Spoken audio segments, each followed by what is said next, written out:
ഇന്ന് 2 തവണയാണ് സ്വർണ്ണവില പ്രഖ്യാപനമുണ്ടായത്. രാവിലെ സ്വർണ്ണവില ഉയരുകയും ഉച്ചയ്ക്ക് ശേഷം സ്വർണ്ണവില കുറയുകയും ചെയ്തിരുന്നു. എന്നാൽ താരിഫുമായി ബന്ധപ്പെട്ട് ഡൊണാൾഡ് ട്രംപ് സോഷ്യൽ മീഡിയയിലൂടെ നടത്തിയ പുതിയ പ്രസ്താവനകളും ഭീഷണികളും വിപണിയെ വീണ്ടും ഉയർത്തിയിരിക്കുകയാണ്. വിശദവാർത്തകൾ വരും വീഡിയോകളിൽ ഉൾക്കൊള്ളിക്കാൻ ശ്രമിക്കാം. ഇന്ന് രണ്ടാം വില പ്രഖ്യാപന സമയത്ത് അന്താരാഷ്ട്ര മാർക്കറ്റിൽ ഔൺസിന് $5138 പരിധിയിലായിരുന്ന സ്വർണ്ണവില ഇപ്പോൾ $5212 പരിധിയിലേക്ക് ഉയർന്നിരിക്കുകയാണ്.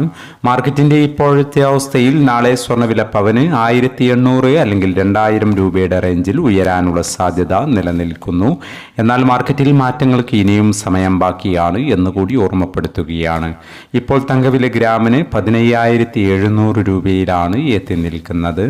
എല്ലാ വ്യൂവേഴ്സിൽ നിന്നും ഒരു ലൈക്ക് പ്രതീക്ഷിച്ചുകൊണ്ട് ഇന്നാദ്യമായി വീഡിയോ കാണുന്നവർക്കായി ഇന്നത്തെ സ്വർണ്ണവില ഒന്നുകൂടി പറയുന്നു.